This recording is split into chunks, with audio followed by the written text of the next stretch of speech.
मुंबई शहर में 10,000 से ज्यादा केस हो गए हैं। हिंदुस्तान में कोरोना वायरस की रफ्तार आधा लाख के आंकड़े को पार कर गई है, लेकिन जिन दो राज्यों में कोरोना वायरस सबसे ज्यादा डेंजरस बने हुए हैं, वहां के आंकड़े काफी डरावने हैं। ये दो राज्य हैं महाराष्ट्र और गुजरात। इन दोनों राज्यों में ही कोरोना संक्रमितों की तादाद 23,000 के डेटा को पार कर रही है।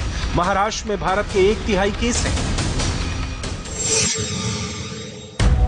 महाराष्ट्र में कोरोना मरीजों की तादाद आज 16,000 पार करके 16,758 हो गई। अब तक पूरे राज्य में 651 लोगों की मौत हुई है। पिछले 24 घंटे में महाराष्ट्र में 1,233 नए केस सामने आए हैं और 34 लोगों की मौत हुई है। महाराष्ट्र में कोरोना संक्रमण का आंकड़ा 16,000 के पार पहुंच गया है। पिछले 24 घंटों में महाराष्ट्र में कोरोना संक्रमण के 1233 नए मामले सामने आए हैं, जबकि 34 लोगों की मौत हुई है। इसके साथ ही अब महाराष्ट्र में कुल कोरोना संक्रमित मरीजों की संख्या 16,758 हो गई है, जबकि 651 लोगों की मौत हुई। महाराष्ट्र कोरोना से सबसे ज्यादा करा रहा है तो मुंबई महाराष्ट्र का सबसे बड़ा रेड जोन है।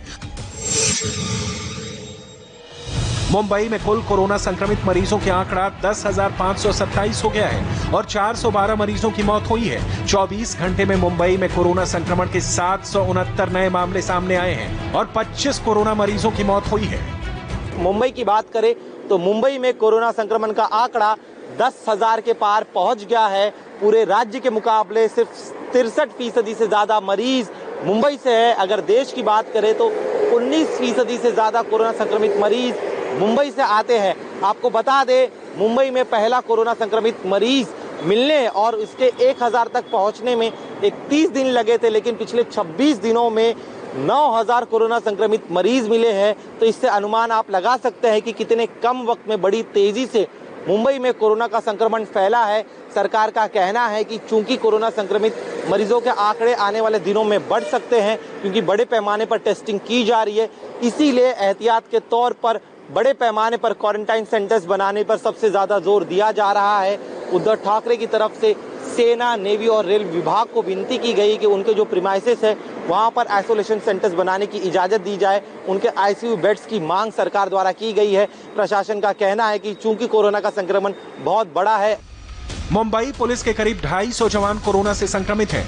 मुंबई पुलिस कमिश्नर परमवीर सिंह ने बताया कि 250 कोरोना पॉजिटिव जवानों में अधिकतर के कोरोना के लक्षण नहीं थे और कोई भी आईसीयू में नहीं है। आज परमवीर सिंह ने जेजे पुलिस स्टेशन का दौरा किया, जहां 26 पुलिस वाले कोरोना पॉजिटिव पाए गए हैं।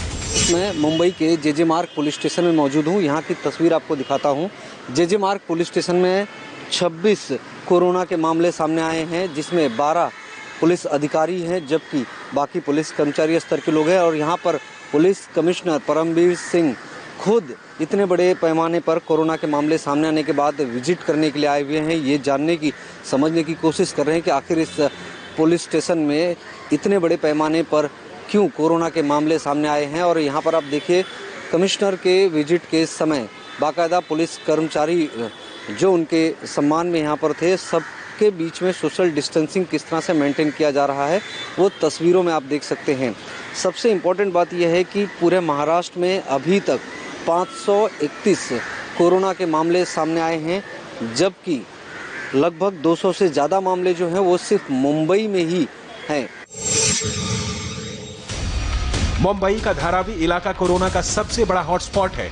इस इलाके में रोजाना कोरोना के नए पॉजिटिव केस सामने आ रहे हैं, लेकिन धारावी के लोग मानने को तैयार नहीं हैं। लोग सड़कों पर बेखौफ घूम रहे हैं और सोशल डिस्टेंसिंग का जमकर मजाक उड़ा रहे हैं। धारावी की जियोग्राफी भी कोरोना संक्रमण को बढ़ाने वाली है। 10 बाय 12 के एक कमरे में 4 से 5 लोग रहते हैं। तंग गलियां हैं और पब्लिक टॉयलेट है। बीएमसी धारावी के हालात संभालने के सारे जतन करती दिख रही है, लेकिन हालात अब भी ठीक नहीं है। धारावी से रोजाना कोरोना पॉजिटिव की तादाद बढ़ने की खबरें आ रही हैं। धारावी में जैसे सबसे पहली केस आई थी 1 अप्रैल को आई थी, तब से ही हमें अंदाजा था कि ये बहुत ही कंजेस्टेड बस्ती है। जैसे 2.5 स्क्वायर किलोमीटर एरिया है और 8 से 8.5 लाख लोग रहते हैं, जिसमें से काफी लोग मजदूर और स्टैंडर्ड लेबर्स है। तो उसको मद्देनजर रखते हुए उसकी डेंसिटी और काफी लोग हैं जो मतलब ज्यादा से 70 से 80% लोग ये कम्युनिटी टॉयलेट पे डिपेंड है। तो ये सब चीजों को ध्यान में रखते हुए हमें अंदाजा था कि एक बार अगर इसका फैल गया तो ये बहुत बुरी तरह से फैल सकता है ऐसे करके। तो इनिशियली जैसे ही केसेस आए तो हमने कंटेनमेंट करना शुरू कर दिया। तो जितने भी हाई रिस्क जोन है उसको आइडेंटिफाई करके उसको सील किया गया। इस बीच गुजरात और दिल्ली से कोरोना की